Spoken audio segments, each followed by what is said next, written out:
Hi everyone, my name is Anthony Cummins and I'm a historical researcher and author, and today I want to talk to you about a pretty serious subject. However, before you leap on me, we're going to talk about Japanese rape torture and other torture of Christians.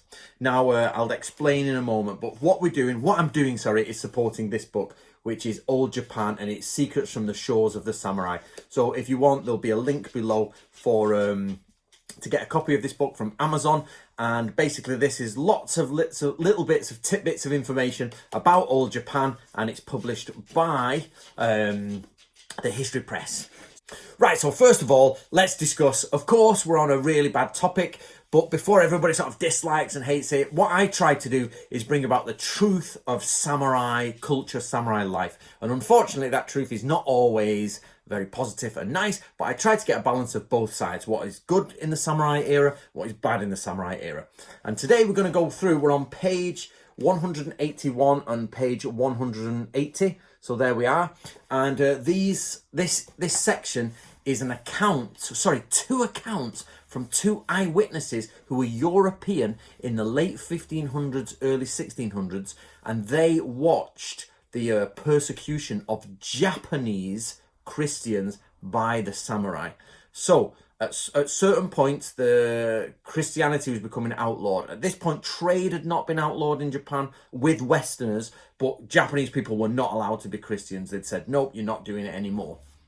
So they went on sort of a Japanese, sort of a samurai witch hunt for Christians, if you like. And anybody found to be Christian who was Japanese was getting absolutely tortured and told to renounce it. So we've got these two eyewitness accounts, and this is what they sort of say. So basically, they come together and they say the Japanese Christians were rounded up by, obviously, the government officials and the local officials, samurai, basically. And they were women, children, fathers, mothers, wives, brothers and sisters. It didn't matter. Entire families were brought together. Communities were basically pulled out. And these are the tortures they went through. They were scalded with boiling water. They were burned with red hot irons. They were beaten with lashes, sort of lashing and beatings. They were left naked for days in extreme heat and cold. Now, you've got to realise I've been to Japan a lot and it's hot and it's horrible to be out there in the midday sun, and then cold at night. They were hung over tubs of snakes. So they got snakes and pushed them in and hung them over. They were threatened with being roasted alive. They were also told that their children would be roasted alive. Now, that's one account. That's one of the accounts. And it implies that there was some sort of rape involved. But it doesn't really go. And of course, the writer is a Western Christian. And he was like, I don't want to talk about this. This is, it's horrible and I don't really want to divulge it. And he sort of used words to say. However, the second eyewitness account says absolutely. So let me get this for you. Parents had their eyes taken out and were forced to listen to their children being tortured.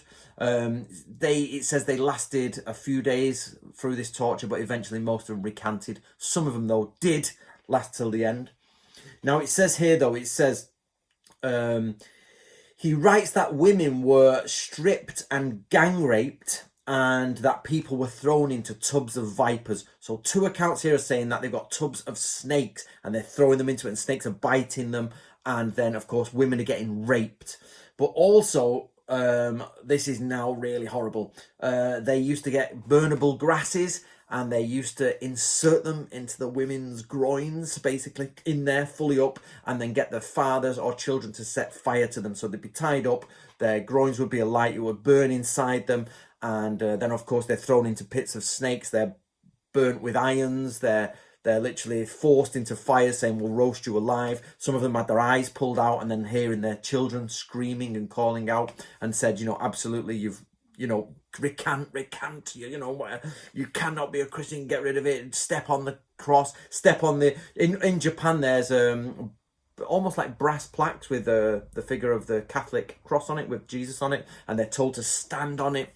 And it says, both these eyewitness accounts say that they actually let them recover, so they would heal them and then torture them again, heal them and then torture them again until they just gave up. So they either died or gave up their faith. And most, obviously, gave up their faith, but some of them went through to the end and didn't. Now it says of all these tortures, of all of them, the worst was actually this, where they hang them upside down like that into a pit, and they would put a slice on their neck, and as they hung, the blood would drip out so it didn't kill them through, you know, basically pushing the brain through pressure, and it allowed the brain to keep going. And that apparently was pure agony, and people just couldn't stand it. Now, if you want to see this type of thing, you can watch the film Silence. It's it's a Western film about the Jesuits who go over there. I think it's the Jesuits, and they obviously have to hide and sneak around, and it's got Liam Neeson in it. So and that does touch on all this, but the accounts are much more vivid. We're talking about fire torture in the vagina, gang raping, snakes, eye gouging, burning, all of that basically. And that was done by the samurai to their own people. So when you get this idea of the loyal, honourable samurai, you've got to remember that they were like, right, the shogun has said no more Christians, get rid of them. So all the people are hunting out Christians. They give money for any Christians to be shown or, you know, exposed, and they say, okay, you are now going to be tortured, or you stand on the cross. And of course, to someone who's in the faith, you would never stand on the cross. So that's what they were sort of forced to do. So I know, don't be clicking the dislike video because it's about rape, guys. You know, what I'm trying to do is educate everyone on the history of Japan, for both good and bad. In history, you should never blanket over the bad things. In fact, you should focus on the bad things and learn from them. So obviously, it's best not to go around gang raping and throwing people into pits of snakes. But I think as a society, a Japanese society has learned that now. You know, I think they're past all that. So please do support the research. And this is Old Japan, Secrets from the Shores of the Samurai by Anthony Cummins. And as I say, the link will be down below, and you can get yourself a copy. And the rest of it is much more lighthearted. And in fact, I've presented that in a more lighthearted way. But it's difficult to present rape, torture lightheartedly. But most of it is very easy to understand, little sections of fun history. So great, my name's Anthony Cummins. Thank you very much for that, and I'll speak to you next time.